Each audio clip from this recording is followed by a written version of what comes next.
5 legs gone, 5 to go. Less than 3 weeks after the 40-day leg 5 from Qingdao to Rio, the Volvo Ocean Race returns for leg 6 and the comparative sprint to Boston. Rested partly, rejuvenated possibly, ready to race, no question. It's not just a job, it's an adventure. And that's what this is. 9.5 points clear of the field, Brazilian Olympic hero Torben Grael and Ericsson 4 remain the boat to beat. But with no offshore win since leg 2 and a lowly 4th on home water in the Rio import race, are cracks appearing in the race leader's big budget campaign. First bit. Yeah, but you agreed as well that tacking on the hip was the right thing to do. Grail's biggest threats are Ken Reed's Puma and Bauer Becking's Telefonica Blue. Second and third overall, but still gunning for glory. Reed's overriding aim to notch his first race win in Puma's home port and reel in the boat above him. We got to find that next gear. I hope we can, but it's hard. Just 2 points behind Reed despite a string of bad breaks. Becking's crew has both speed and savvy and is buoyed by 4 first places, 2 offshore and 2 in port. The most recent in Rio. 4th overall and also fizzing after an astounding win on leg 5 is Swedish veteran Magnus Olsson's Ericsson 3. Yeah! You understand? 3! The Nordic boat almost sank on leg 4, but after being repaired in Taiwan, reloaded in Qingdao and dramatically rerouted at the first scoring gate, Olsson's men were rejoicing on arrival in Rio.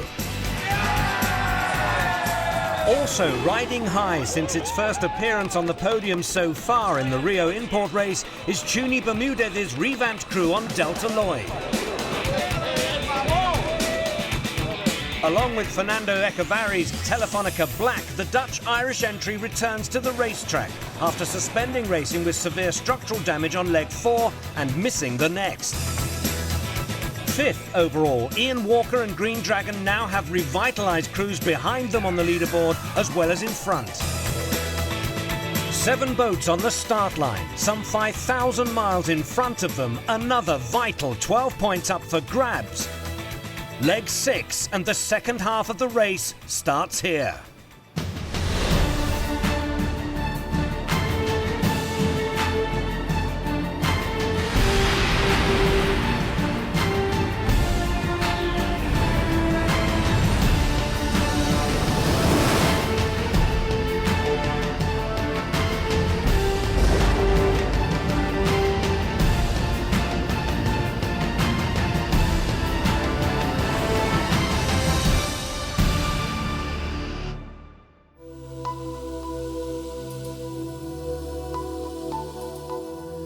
The R&R in Rio is almost over.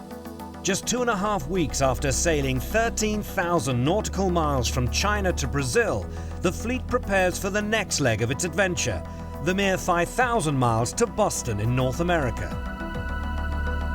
Leg 6 is all about boat speed, a tricky traverse of the South Equatorial Current, onto the crucial scoring gate at the island of Fernando de Noronha, through the doldrums for the 4th time, and then on into the Northeast Trades and the North Atlantic for Boston.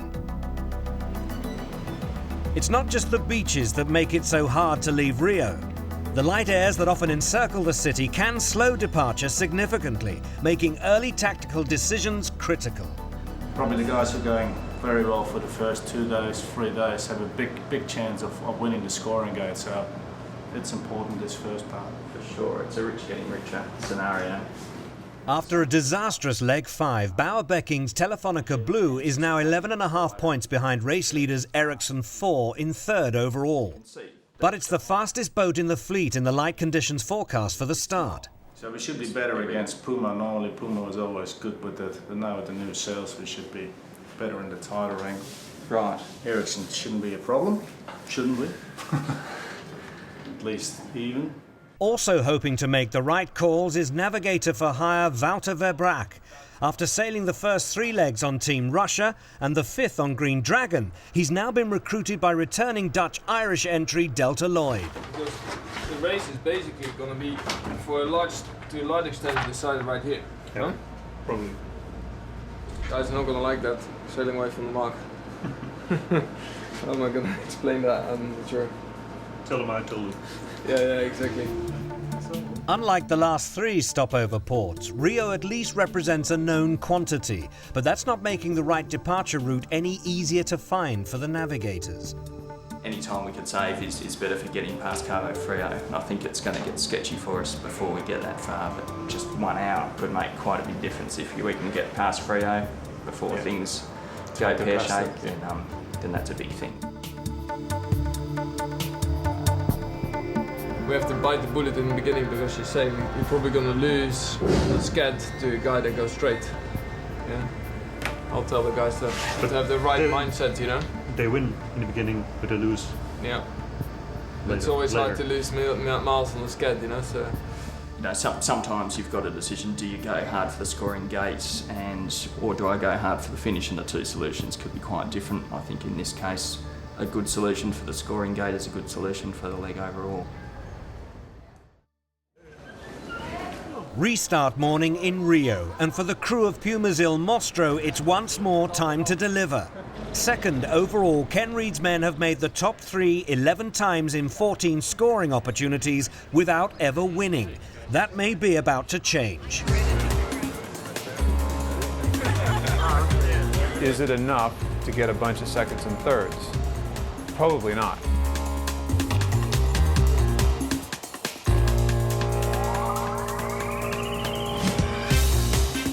We have to start beating Ericsson 4. We have to continue to nip away at Telefonica Blue. Ericsson 3, if we're not careful, they're going to be nipping at our heels. We have to start winning legs. To win this thing, we probably do.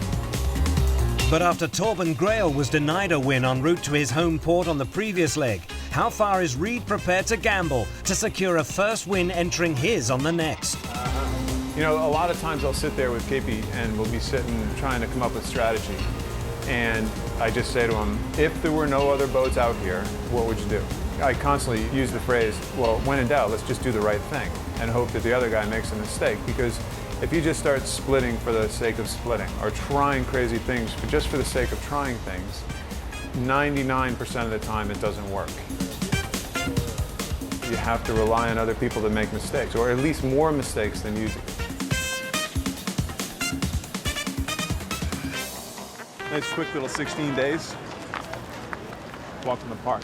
Hopefully we get out of here tonight.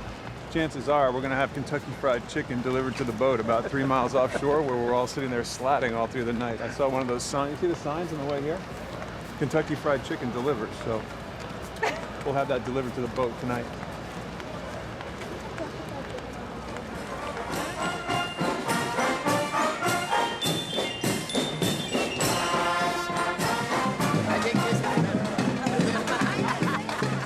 Joining their rival skippers dockside for the first time since leg 4 are Fernando Echevarri from Telefonica Black and Delta Lloyd's Tuni Bermudez, both of whose boats arrived in Rio on container ships prior to undergoing extensive repairs. The fleet is back to full strength. The 2 boats that are jumping back into the race have a brand new inventory of sails, and they've been practicing for 3 weeks. So it's really, as always, it'll be really close, really tight. Enough to give you an ulcer. We're going to pick on Puma. We kind of like that. We think they are good, and if we can keep the same pace as them, I think we're going to do very well. And in the end, we're going to sneak away from them and come in first. That's our strategy. We have to beat Ericsson in this leg. It's either in. That's just probably one of the most important things in this one. If we keep them behind us, then we close in the distance.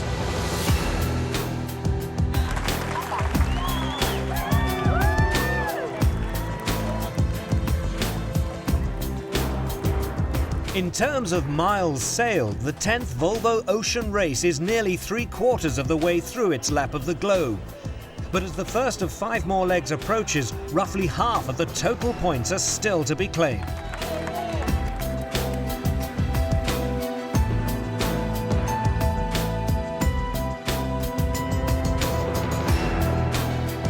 The fleet returns to the racetrack in a light southerly breeze.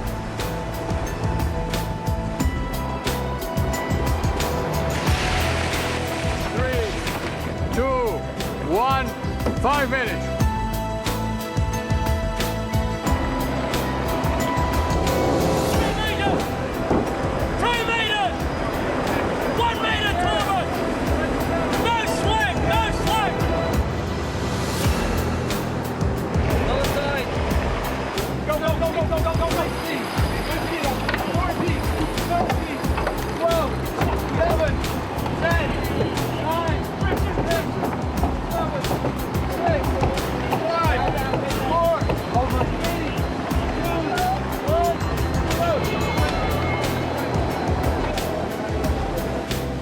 Before heading east for the island off Cabo Frio, the fleet first has an upwind-downwind lap to negotiate in Guanabara Bay, followed by another mark off Copacabana Beach.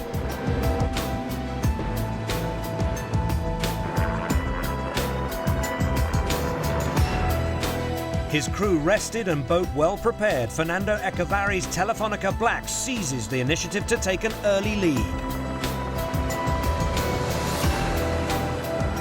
Local hero Torben Grael's start is less impressive, and the crew of Ericsson 4 has work to do.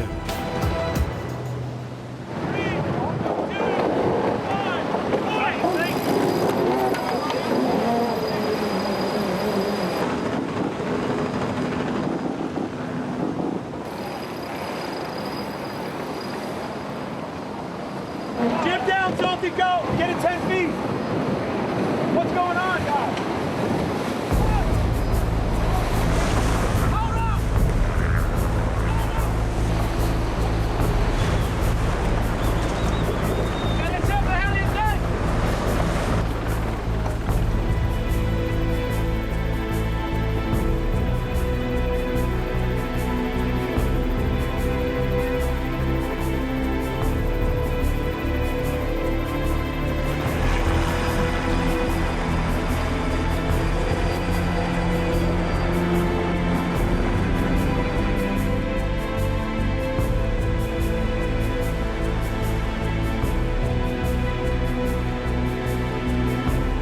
After a bad spinnaker drop at the second mark, Magnus Olsen's Ericsson 3 loses its grip on second place.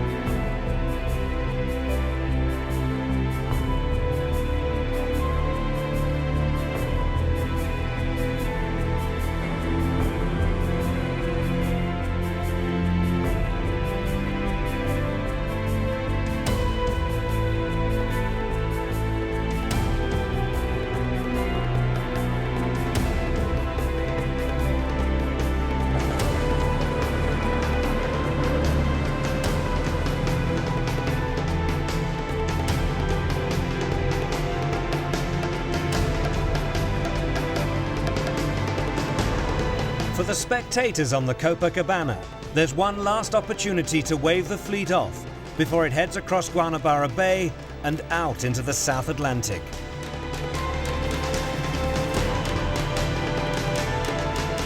Ahead, nearly 5,000 nautical miles of ocean racing from South America to North America and all the challenges in between. But one of the boats is already running into difficulties, with ramifications for the rest of the leg. Leg 6 is about to claim its first victim.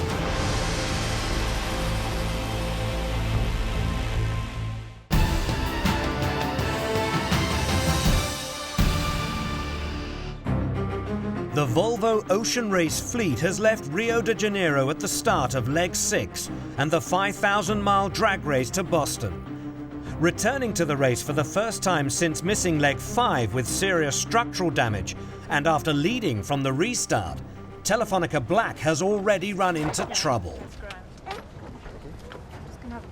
Mike, you've got your passport with you? Yeah, it's in my bag. Okay, you're going to need to take it to the hospital with you, and then they're going to have to make a declaration or form saying that you've injured yourself and all that sort of stuff for customs. And then I just had the jib sheet wrapped around my foot when we went for attack, and I got flicked into the rig. So I got my foot stuck between the mast the drip sheet basically. It's really painful at the moment, but I've had some painkillers, so it's calmed down a lot. But there's just a lot of swelling, so we just thought it would be safer that I just get off the boat. I feel sorry for the guys that I just feel like I've let them down, you know? Actually, after the injury, he was able to weight bear, which was a good thing, but the ankle swelled up very quickly. So very difficult to say whether or not at this stage there's a fracture or whether it's going to be a soft tissue injury. But a decision was made on the boat that they needed to take him off at this stage to have a proper assessment.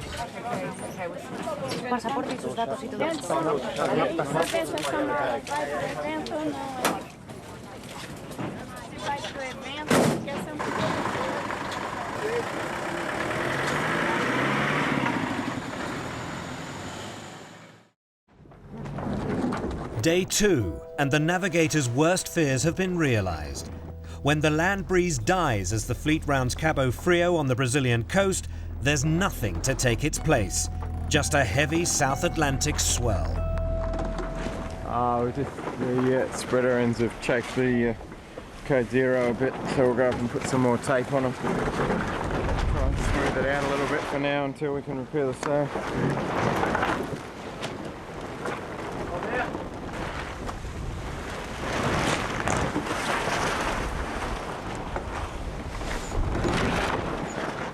It's also been a wearing night aboard Ericsson 4's sister ship. Started this leg 6. It's been a sail-breaking experience. We've been repairing sails 4 times. It's not much wind at all, but it's big waves and it's slamming against the rig all the time. So that's why we break them all the time. What's going on? Not much. We've been sitting in a hole for pretty much no breeze since about 8 o'clock last night. Just see Telefonica Blue on the horizon up there. They've got a little breeze in the last half hour and shot off a little bit, but this is pretty mind-numbing stuff. It's really crazy with this big seaway and we're whacking around in no wind, so we're looking forward to getting some decent breeze and getting out of here.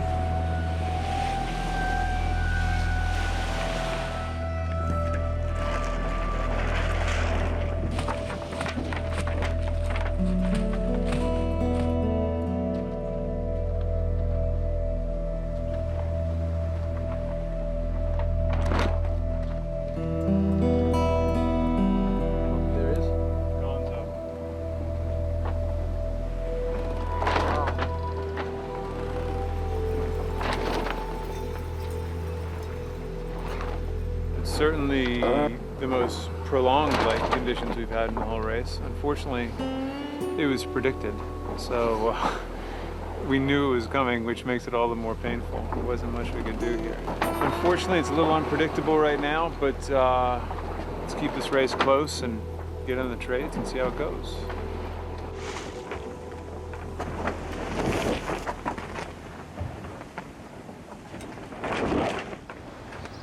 In Rio, the heavy swelling has at least eased off for Telefonica Black's injured crewman. Fortunately, I haven't broken or fractured anything. They're not too sure if I've done any tendons or ligaments or any muscle damage. I have to wait for the swelling to go down. So I'm here. It's a waiting game, I'm afraid. They said I should be back for the import race in Boston. So I mean, it's just a case of get the swelling down and get some rehab onto the leg, and I should be back for that. As you can see, I've obviously done there's a lot of swelling over there, and I've got quite a bit of swelling up the back of my leg here too. Fortunately, David obviously did bow with me on the last leg, and Neti was the bowman with me on this leg, and we've also got Jaime on board, who's one of the best bowmen in Spain, so they should be okay up there. But obviously one hand down, which is very unfortunate. I hope they'll do well actually. I left them in first place, so. I'm told they're near the back now, aren't they? No, not the back. Oh, what's happened? The bad news for Pamenta is that Black has been substituted for Blue. After hooking onto a timely wind shift overnight, Bauer Becking's crew head inshore to gain a small but significant lead. When the southeast trade winds arrive, they're the first boat to benefit. The smallest gain we made was 5.5 on Delta Lloyd, the biggest, and then the rest was 7 to 10 miles. We've had a quite nice wide angle too. I've been struggling to get down at times. We've been nice free angle. But yeah, pressure I think. I'll just plot them up and... Good morning. Happy? Good, so far so good. It's good, yeah, really good skid, good gains on everyone, but we're a bit low, yeah. Like to see more 55s. They're probably setting with the tip. The whole reason for being to weather is we gain without having to rumble over them. Becking has succeeded in his primary aim, to stay ahead of the race leader Torben Grael's Ericsson 4. Grael's men are now third, trailing Becking by 24 miles and, more surprisingly, Tuni Bermudez's first-generation boat Delta Lloyd by 5. Fastest in the fleet together with the Mostral, 14.8. And we have, we were reported 13 knots, they have 10 and 11 knots down there. The slowest is Green Dragon, they just slow. That's better. Second place, we just got an excellent sked. Debut, but reserved in a way, because we know that we have to keep on fighting here. Everything can change. This Cabo Frio, where we had light winds, can be very tricky, and you just have to hand in your mouth and just keep going east until you find the wind. Revelling in the boat's exalted position is Nick Bice, watch captain on ABN AMRO 2 in the last race and sailing on Delta Lloyd for the first time. When you get waken up halfway through your off watch because there's no water, you're like, why am I here again? But when you're on deck cruising along, it's and currently in second position, it's or whatever it was, but good to be back. Closest to Ericsson 4 on the leaderboard is Ken Reid and Puma's Il Mostro, but so far on the water, it's a different story. 1,000 miles to go to Fernando. We're third from last, so it's not the best thing. 2 Ericssons in sight. Telefonica Black behind us there, to windward. Telefonica Blue out to sea in front. So we've got to hope that we can hang in here for another day. The wind suits us down here, then we're going to make our play for the big islanders. Currently fourth are Magnus Olsen's men on Ericsson 3, back in action after their 43-day ordeal on leg 5, thanks in part to their pre-race strength and conditioning program. This is for Joel, just to prove to him that I do this out here. It's the bloody Ericsson's new star. Joel the physio. Moving down to the right. Watch leader Richard Mason is the latest to benefit, rejoining his colleagues even after missing the last leg with a serious back injury. Joel has maintained our nutrition and fitness since we started the entire campaign. He set up a training program which had us training pretty much in racing state in Lanzarote the whole time. So, and I think that's really going to start paying its dividends now. And run to the right. And to the left again. Quite a lot of musculature build up on his right hand side, so he definitely is favouring one side more than the other. So we've spent a lot of time just trying to even that up a bit. Most of the time it involves just trying to beat it out of him.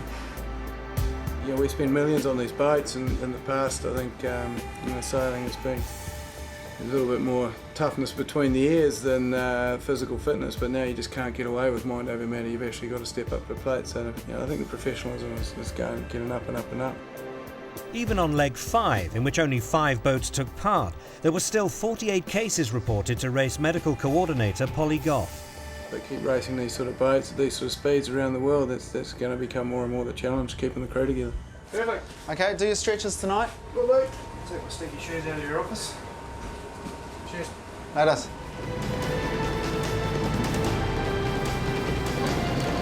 The challenge right now on Telefonica Blue is to keep the chasing pack at bay. Mounting a two-pronged attack from the east and the west as the leg begins day 5 are Delta Lloyd and Ericsson 4, who have slashed Bauer Becking's lead to barely 10 miles. Just behind are Telefonica Black, beyond them the rest of the fleet tightly bunched. With less than 450 miles to the scoring gate of Fernando de Noronha, can Becking hold off Torben Grail to grab maximum points and narrow the gap at the top of the leaderboard? And can Telefonica Black maintain their challenge with one crewman down? Just 5 days into leg 6, the questions are already piling up.